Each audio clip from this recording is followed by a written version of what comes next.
Hello. Early tonight. It is 11:18. I just stopped at the gas station and filled my tank up.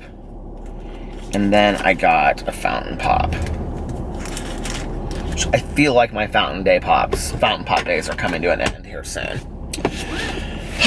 Anyway. Should we go? Should we go on this ride of life? Okay. So, it has been...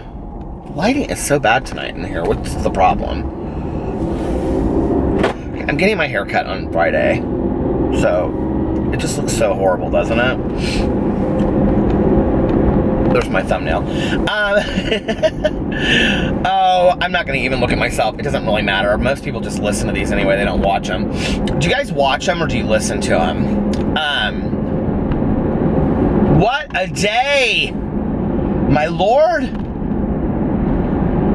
I didn't have anything on Monday and Tuesday to do. And then today, tomorrow, and Friday have just like filled up for me.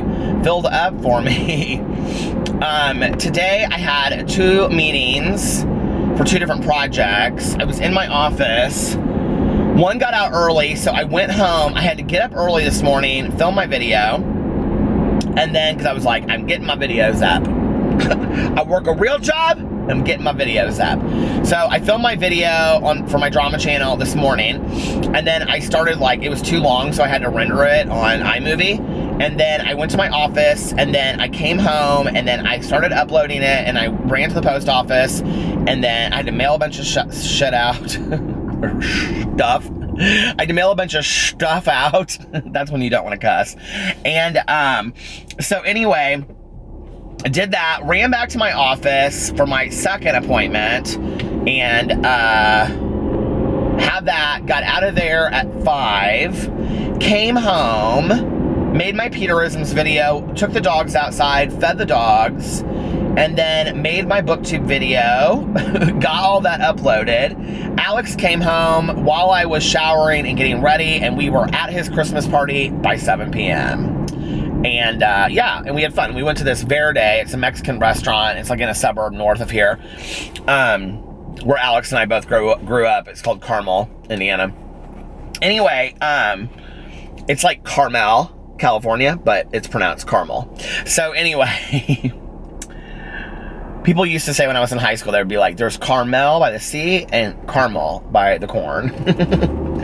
Anyway, we had fun. It was really it's a fun group. It's like a small business that he does all their PR marketing for. And so there's 5 people that work there, and only 2 other people brought husbands, including the owner. There's 5 people. So only 2 other people brought their husbands. Well, fiance and husband. Fiance and boyfriend? Fiance and husband? I don't know. Fiance and boyfriend, I think. That I know really well. And so I knew everybody there except for one woman that just started this year. And so Alex has worked there for 4 years now, I think, contractually.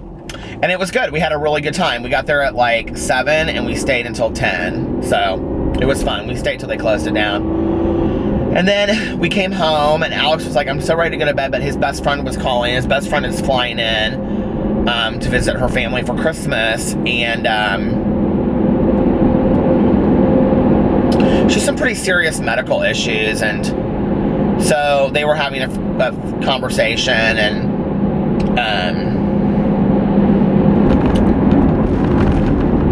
it's just really not my place to tell the story, so I'm not going to. But anyway, I just felt like it was better if I just let them have a personal phone conversation and be emotional. So I left, and I was gonna get a fountain Coke with Tanya, but Tanya's son Nick flew in tonight for Christmas, so she's hanging out with him. So I'm gonna drive around and do my vlog, and then I'm gonna listen to my audiobook. I finished the J.T. Marley book last night. Oh my god, you guys, it is so good. If you like the book A Christmas Carol, and you can get this and read it before Christmas, and it's real short. J.T. Marley, or Jacob T. Marley, is the counterpart to it. So Marley's ghost comes at the beginning of the book. Well, it explains, like, it's the story behind Marley and how Marley and Scrooge became partners and why Marley comes to Scrooge. And it's like another Christmas story. And it is written so well. And I mean, it is like Charles Dickens wrote it as well. And it even has specific lines from a Christmas Carol in it. I loved every minute of it. It was fantastic. And then today, I mean, you guys, I am just Christmas booked out of your mind. Today, I listened to Hans Christian Andersen's The Snow Queen. I did not love it, though it's very dark. I'm not like into those fairy tale kind of things. And it was very, very dark if you haven't read it. And it's basically about the Snow Queen that captures this boy, and then his sister goes and looks for him, and it's dark. Very dark. I had heard that like the Grimm's fairy tales and Hans Christian Andersen and stuff like that are dark, but I didn't really realize like there's like this robber girl in it, and she says to this little girl, if you don't do what I want you to do, like I'm gonna poke you with the knife. I mean, it's like kind of sick, you know? Sick fairy tales for kids. And then I had a video idea that I wanted to do. You guys should leave this in the comment section below what you think about this. I was gonna do like a funny or dirty version, like, because they're all over the internet. I was gonna, for a video on my main channel, I was gonna either read like a funny or a dirty version of 'Twas the Night Before Christmas. I found like 4. One of them is really dirty. Do you guys think I should do that for my main channel? Leave it in the comment section below what you think about that. Because I could always do that and upload it on Christmas Eve. I think that might be kind of cute. So anyway, yeah. And that was about it. I gave PP his medicine before I left. And I think like one of the things the vet said to me on the phone, I love this chapstick, you guys. I'm so totally addicted to this chapstick.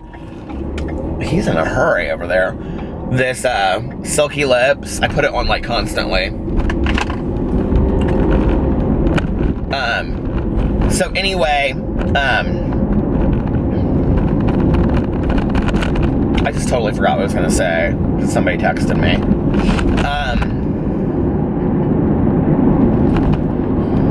It's gone.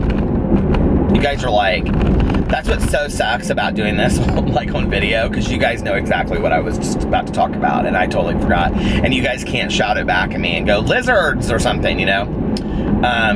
Anyway, what was I talking about? I have no clue. I have no, it's totally gone. So tomorrow I have to follow up with one of the people that actually signed the contract to do the project with me. And we just have to finalize things. On Friday, I have to do another one like that of somebody that I met with weeks ago. That's going to happen the first week of January. And then I'm done for Christmas. So, what was I talking about? I was talking about those fairy tales, scary fairy tales. And now I started reading The Christmas Room. It's like brand new. It just came out this year. I'm sure it's very cheesy, like Debbie McComber or something like that. It's by Catherine Anderson, I think. I've never even heard of this person, but it's like, it looks like one of those romance things. I bought it actually at Meijer, and I think I'm gonna give it to somebody for Christmas because I bought the Audible version today. Because I was like, I have 4 days left till Christmas. I'm not gonna read this book, so I might as well just listen to it on Audible. I got my new Audible credits today. I used one of them, and then I bought the daily deal. So Audible every day has like a daily deal, which is like a book that's on sale. And today it was Member of the Wedding by Carson McCullers, which is like one of my all-time favorite books of life. And it's narrated by Susan Sarandon. And I was like, oh my God, this is like perfection. So I got that. I don't love that Susan Sarandon has to make everything political, but I do love Susan Sarandon, so I'll just say that. I don't mind a little bit of movie star politics, but I don't love it when it's like, that's what it becomes all about. You know what I mean? So anyway, all in all, it's been a really good day. I was so busy today, and I was like, I cannot believe I got so much done. Tomorrow, I want to like film a few videos in advance, like maybe for my booktube or my Peterisms channel, so that I'll have my video. If I could film like my videos for, like if I could do 2 videos tomorrow and then 2 videos on Saturday, because Friday is going to be tight for me. but then I'm done. So Saturday and tomorrow I have kind of like freed up days. So if I got a lot of those videos filmed for tomorrow and if Saturday, then Sunday and Monday I could just like not have to do anything but my drama channel video. But you better best believe I'm doing a drama channel video on Christmas Eve and Christmas Day, and you know some drama's gonna come up, so. Listen, I live for the drama. I mean, I don't, but I do, you know, it's fun. It's fun to do. So, plus this year, like, we're not doing anything with my cousin for Christmas, so we're just going to Alex's family's, to his aunt's house for Christmas Eve. We probably won't even go over there till like 7 or 8 in the evening. So like, we decided the other day that like we're gonna go out to eat on Christmas. We don't have any shopping to do. We're totally done. I kind of asked Alex tonight what he wanted, and he was like, because I was like, do you want me to go and buy you these things you want in gift certificates? Or he was like, well, babe, he goes, honestly, if it wasn't for you, you know, really wanting to do a Christmas between us, I probably would have said, let's just not do Christmas anyway, and let's just save the money for a trip. And I just think that's depressing, you know, whatever. I mean, maybe he's right, I don't know, but so I said, okay, so I'm either gonna buy you this thing that I know you'll like, plus a gift certificate, or you need a new wallet. So do you want me just to go get you your exact same Louis Vuitton wallet that you have? It's not, I looked it up, you guys, it's really cheap. I was kind of surprised. And he was like, yes, I need a new wallet. He's like, I can't put my credit cards or anything in there. He's like, my wallet has completely fallen apart. I can't put my ID in there. I can't put money in there. It's basically just a keychain at this point. So I was like, okay. Apparently he went to Louis Vuitton in Vegas and he was like, what's the return on a ripped, I mean, you can tell if you look at it that it's not his fault. Like, it's just falling apart. And they're like, yeah, we don't have like a return policy, which kind of surprised me. I mean, yes, the wallet is like 8 years old, but I was kind of surprised that Louis Vuitton doesn't have some kind of like, I don't know, like, I mean, yeah, it's a really affordable wallet. Anybody could probably go in there that wanted to spend over, you know, about $100 on a wallet and be able to get it. But like, I mean, not anybody, but if you're going to spend that kind of money on a wallet, it's not like you have to be shushy. I mean, it's like, I think the wallet's like $100, you know? And it's like, I don't know. Ooh, a deer just ran into the woods over there. I don't need that kind of shit. I like my wallet. Alex bought me my wallet a couple years ago. I have a Gucci wallet that he got to go with my Gucci messenger bag that I never use. But like forever, my favorite brand of wallets, look them up. They're really cool and they're literally like $20. Or this is this brand, and I love this brand. I love anything from it. It's called Toddland, Toddland. And like, I had a wallet that had scrambled eggs on it, and then I had another wallet that had like a mustache on it, that somebody gave me that one, an old client of mine. And actually the client that I talked about on here that was a friend and he passed away, remember I was telling that story a couple days ago, he got me that wallet for Christmas one year. And I love that stuff. They used to sell it at Urban Outfitters, but they have a website too, and they have really cool socks and stuff like that. I just don't need real high-end expensive stuff. I just don't care. I mean, you know, honest to God, don't get me wrong. I mean, if I had limitless money and I could spend it on whatever I would, there are some things that I would like to have, but like, I really struggle, like, with this whole concept of like, okay, let's talk about Birkins for a second, right? Whenever I get in this conversation with people, people are always like, well, people that have Birkins donate a lot of money. Do they? I'm not aware of that. I don't know, you know? But like, you know, you could spend easily $10,000 to $50,000 on a Birkin, okay? I think that's a lot of money to drop on a bag, even if you have it. I mean, that is literally a home for somebody. That's a car, you know? That's somebody's salary for a year. I just think that's insanity, you know? I think it's absolutely insanity. I think they're nice bags, you know? I'd love to have an Hermes belt, but not at how much they are. I think that's ridiculous. I just think it's like, I don't know. People have lost their minds on that shit. I just think it's ridiculous. I think it's ridiculous. And I used to joke back in the day that I really wanted a Birkin, but I was totally joking. Like, I don't I don't know. Like, I would almost kind of like, if somebody bought me a Birkin, I think I'd be a little offended and be like, do you really think that's like what I'm about? Like, you know what I mean? I would have preferred if you would have like gone anonymously and donated $50,000 to a homeless shelter than buy me a Birkin. And I'm not saying that I'm all Miss America, you know, and let's save the world. I'm just saying that's a lot of fucking money. I mean, it's not like you're donating $5 to the, you know, food shelter, which is great in itself. We're talking about a lot of money that you can make a lot of change with.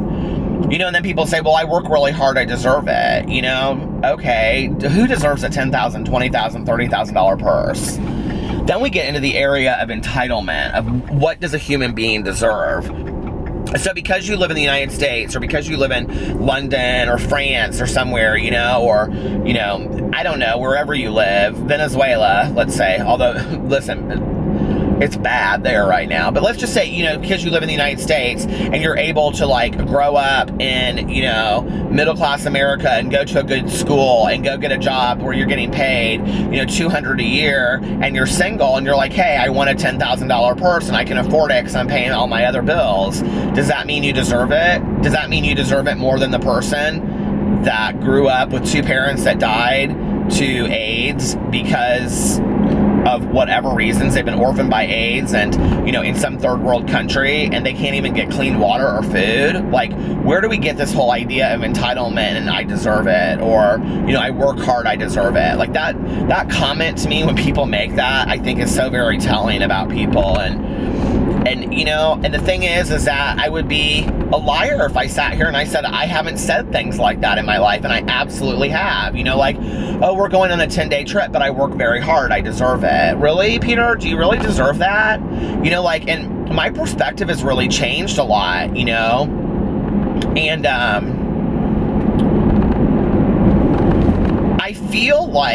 I feel very blessed to have spent the majority of my life, my adult life, working with people that have a lot less than I do, a shit ton less than I do. And they're so content. You know, they don't need for a lot. And, I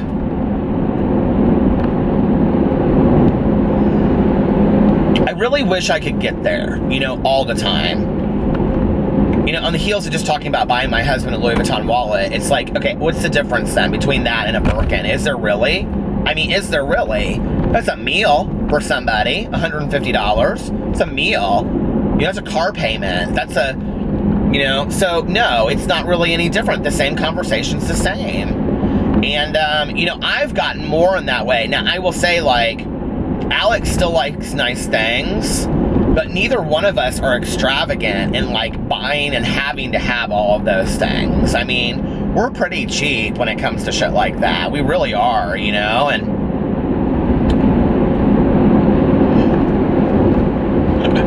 I don't know, maybe this is justifiable luxury at this point, you know, that I'm talking about. It just makes me sad, you know? I remember seeing that movie earlier in the year. If you guys are like documentaries, there's a movie called Minimalist, and it's on Netflix. I think I saw it on Netflix. I don't know if it's still on there or not. But it was fantastic. It was about all these people that had downsized, right? Like clothing-wise, apartment-wise, housing-wise, everything, they had downsized. And there was this moment when this woman's talking, and she said, you know, the less you have, the more you need. Or no. She said, the less you have, the less you need. And, you know, I love that concept, you know, and yet then I stand in my closet and I'm like, then throw out all of this shit. And I'm like, I can't. Like, I have this weird attachment. This isn't just me being honest, you know, like, listen, let's just all lay our cards on the table before people come and judge me. I'm just being honest, okay? But it's like, then I stand in the closet and I'm like, well, then throw all this shit out. You know, you didn't even wear half of it. And I'm like, I can't. What if I want to wear it sometime, you know? They're just things. They don't mean anything, you know?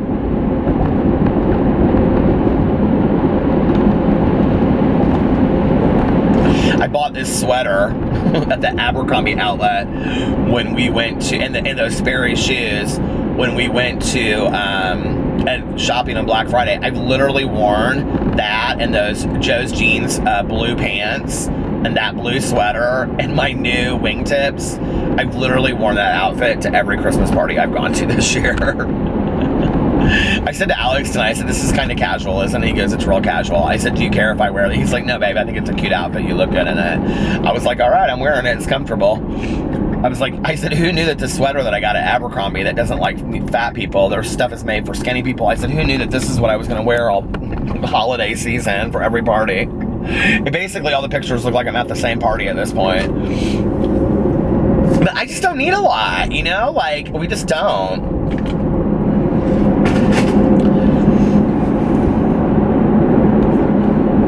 I used to say I'd like to have like one pair of jeans, 2 pairs of shoes, 1 white shirt, you know, a couple white t-shirts, a couple black t-shirts, and, you know, a nice like winter coat, a nice spring coat, and then that's it. You know, like a pair of shorts, flip-flops, swimsuit, that's it. That's all I need. And then have like a backpack, and then anywhere I go, I just take the stuff that I need with me, and if I need something, I just buy it there. I just buy it cheap, you know?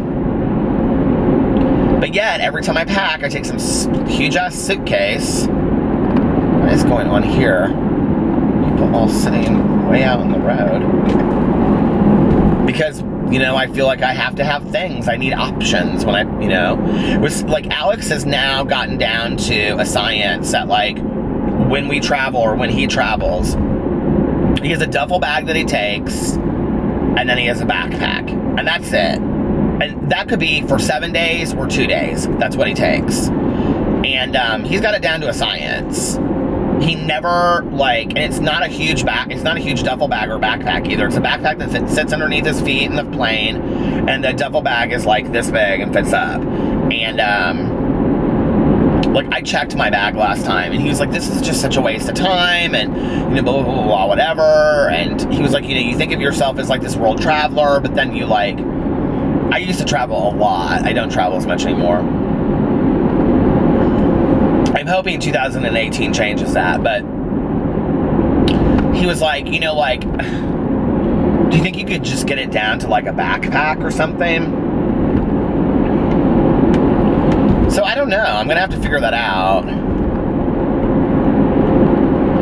I think it'd be nice to have one of those bags that you can, like, you know, have like your toiletries and stuff on one side, and then like with your jeans and a pair of shoes, and you flip it over. Do you guys know what I'm talking about? A lot of men travel with these. Then on the other side, you have like, you know, your bathing suit and like underwear and whatever on the other side. And then it's just like real thin. I think that would be nice to have.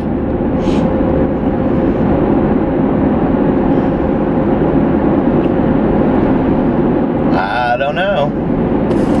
But like I said, I like to have my options. When I go places, I like to have my options. It's all just about stuff, you know? And like I said, it's justifiable luxury. It's like I can sit here and say, oh, this is ridiculous, or that's ridiculous, or people spending this kind of money on things, or that kind of money on things. And, you know, but I do the same thing on some level, you know? I do. It's like, you know, okay, how about the casino? Like, that's just throwing money away, you know? I mean, except for when I win, which is, I mean, it's, you know, maybe once every 3rd time or something. But anyway, it's just all of it, like, you know, throwing money to the wind. And I've actually been really good in the last 6 months with just kind of saving money. And it's interesting because, like, Tanya and I, it doesn't even have to be luxury stuff. You guys, a lot of you, I think, will relate to this out here, this one thing, no matter how rich or how poor you are, is that, like, Tanya and I go to Walmart and Meijer so much, right? And we used to go, and I've been trying to keep this heat off so that I could, that the heat on the camera wouldn't get hot, but I can't do it. It's too cold in here. But like, we would go to Walmart like on a Wednesday night, right? Or a Meijer or Target or whatever. And I would go in literally for deodorant, and I would come out $120 poorer or $80 poorer. And I would find shit that I needed, like some bracelet loom or a book, or, you know, some kind of special new treat that came out, or, you know, soap, and then deodorant, and then mouthwash. I was going to get everything all at once, you know? And it's like, I would end up spending all of this money. And so I did a couple years ago, this is very telling if you guys want to know. Do you guys know who Dave Ramsey is, the financial guy? So he has this whole theory on snowballing debt, right? How to get rid of debt. So I had a lot of credit card debt. I had, when I tell you guys this, you'll be like, what? I had over $80,000 worth of credit card debt. And in 2 years, I snowballed it and completely got rid of all debt. True story. Didn't file bankruptcy, although if that's your deal, go file bankruptcy. But that wasn't a choice for me at the time. That's not what I wanted to do. I wanted to pay off this debt. My dad wasn't going to help me financially. I didn't have anybody to help me. I was single at the time. I was like, I'm going to pay off this debt. And I had read Dave Ramsey's book about financial freedom, and I snowballed my debt down. And within 2 years, I went from having $80,000 worth of debt to having no debt and actually having savings. And if you want to know more about it, let me know, and I'll steer you in the right direction. But just look up Dave Ramsey snowball debt, and it's very easy to do. It's super easy to do. You just have to be committed to doing it, and not spending more money. Well, at that time, I had to, whatever, Starbucks, I had no more, I wasn't doing Starbucks, okay? Making coffee at home, putting it in a cup. And I would use the same, I got one of those plastic cups, and I used that every day and made coffee at home. You know, I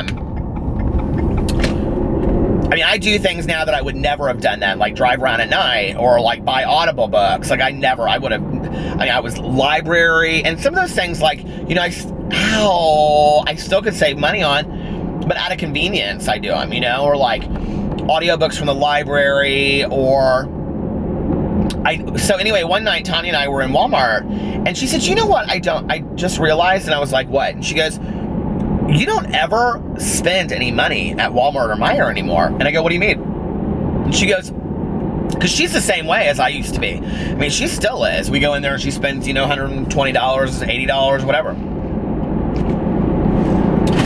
She said, you used to come in here and we would like walk around forever and you buy this or buy that. And I said, yeah, I don't need it. It's all just junk. And then I just end up just having it sit there and I don't use it anyway. And I mean, it's like very much like the wax candle melts for me. You know, it's like I have so many now that I can't close the drawer.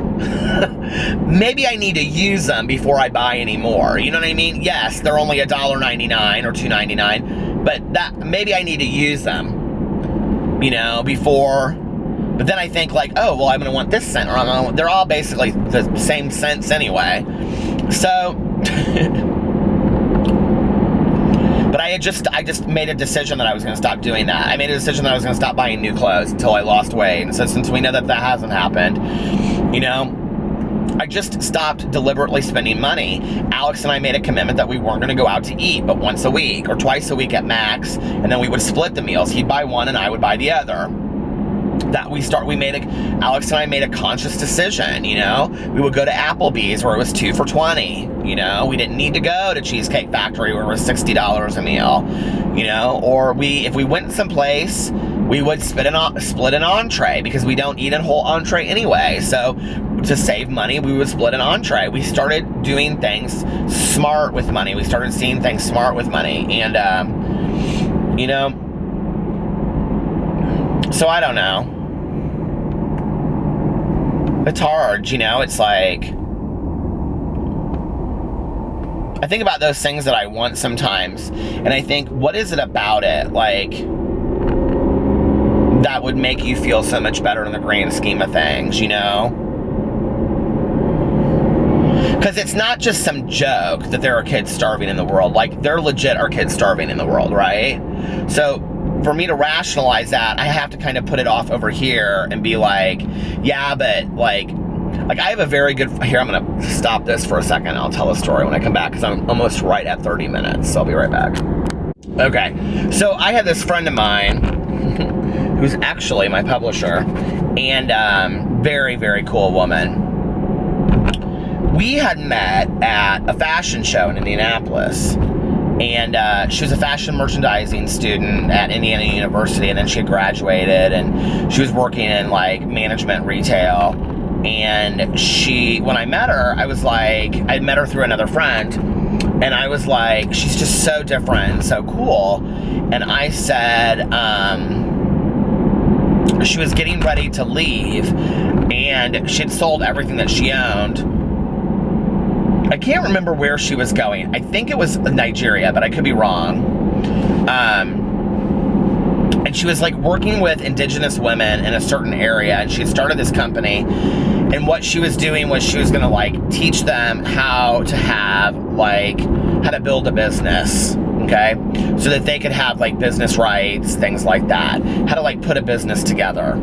And these were like women that like didn't know how to support themselves, but they had a craft, okay? They had a talent of weaving and making their own textiles. And like she lived like literally in a hut for like 2 years. And, you know, then she like moved to India, and it's like, and now she's like met her husband of her dreams, and he's a super cool guy, and he's like, oh, what do you want to do? And she's like, I want to start a boutique publishing house. And that's kind of how my book came about. But anyway, you know, it's like, I can remember when she left, and I was like, what are you doing? And then I had this patient years ago, you know, and somebody in here will know what I'm talking about. It's a very religious thing, but he got very involved in the church, and he went to what it's called like the 8/9ths or something like that, or the 9/10ths. It's like this area of the world. It's like, it's somewhere like in the middle of the nowhere ocean, like off of like way off of Australia. And, it's like where they've never like heard language or the word like Jesus Christ before. And so he went there as like a missionary to like feed them and like to teach them English and all this kind of stuff. And I don't, to be honest with you, I have mixed feelings about the whole idea of missionary work like that, like bringing the word of religion. But at the same time, it's like, you know, when I'm sitting here thinking about buying my husband a Louis Vuitton wallet for Christmas, it's like, and then I go, oh, well, you know, there are people in the world that are starving and whatever.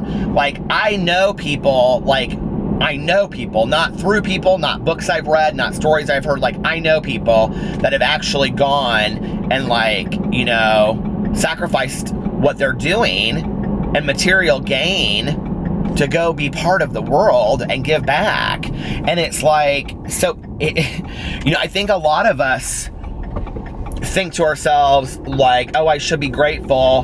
There are, you know, children dying of terminal illnesses in the hospital. But how many of us actually go to the hospitals and donate our time and volunteer at these, you know, with these kids that have terminal illnesses? I don't. And I'll own that shit all day long, you know? Should I?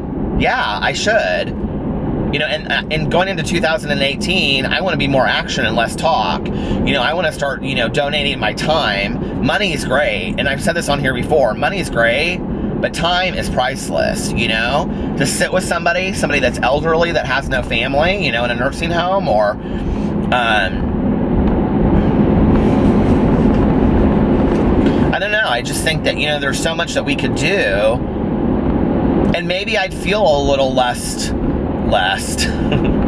maybe I'd feel a little less, you know, hypocritical about buying those nice luxury items for, you know, Alex or for myself if I was giving back more to the world, you know? And I don't think it's okay just to cut a check for 20 grand and then go buy a Birkin. I just don't, you know? I think for all of us, it wouldn't hurt any of us to get out there and get our, you know, find out what that's really all about. You know, go meet our brothers and sisters of the world.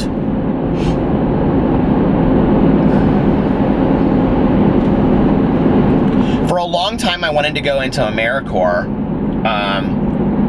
because, you know, I had heard so much about the Peace Corps through all the years, but like the AmeriCorps does like really cool things in the United States. And then at the same time, I started meeting all of these people that were doing Teach for America.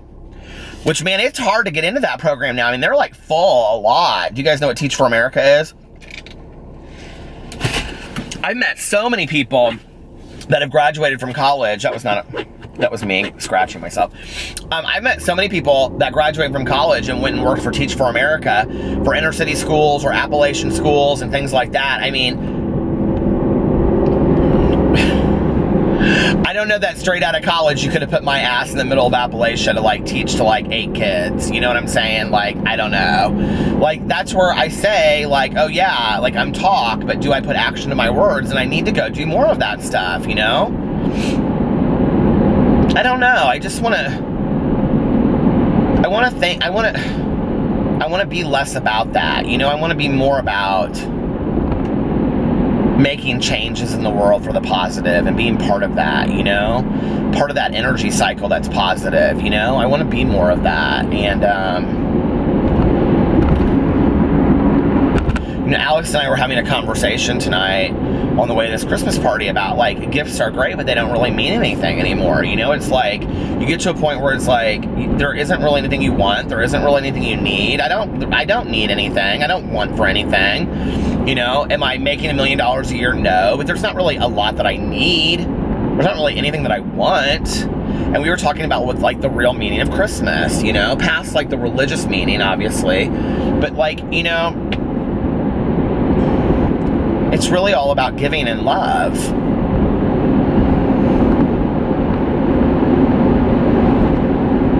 And I like to be reminded of that, you know, I like to be reminded of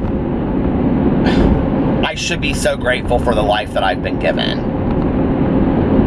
I feel that way, you know, I should be so grateful for it. And, you know,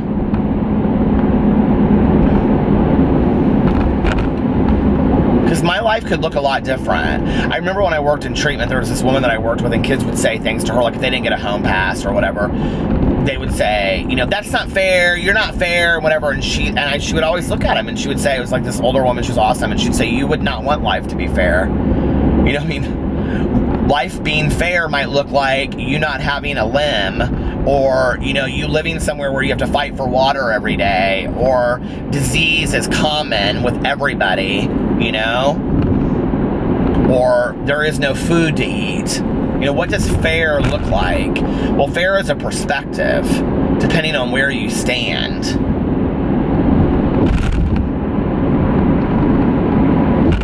It's part of why I have a hard time, like, watching a lot of these YouTubers just frivolously live their lives, throw out negativity, and it's not even that they're doing problematic behaviors or putting out problematic, you know, shit into the world. It's like they're not contributing anything positively. Do you know?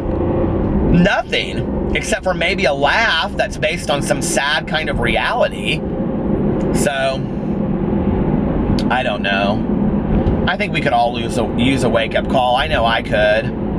And I know a lot of you out there that are watching this have really sad existences right now. You know, I know mental health issues are like 10 times worse at Christmas time. People are really sad at Christmas time. And there's a lot of you out there that are alone that write me and say, thank you for being there, Peter, because you're all I have. You know, I don't have anybody to spend Christmas with. And that breaks my heart. And,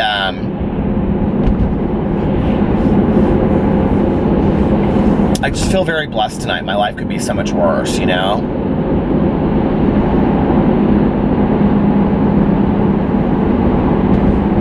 And I don't want to take 1 second of it for granted.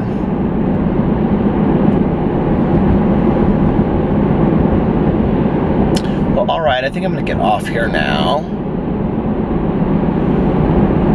I need to figure out some nice things I want to do for Christmas for some people. And I don't mean just people in my life. I mean like people and that I don't know.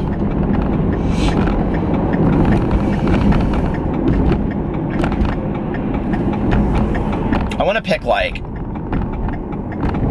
one cause next year to really like give my time to and get involved with.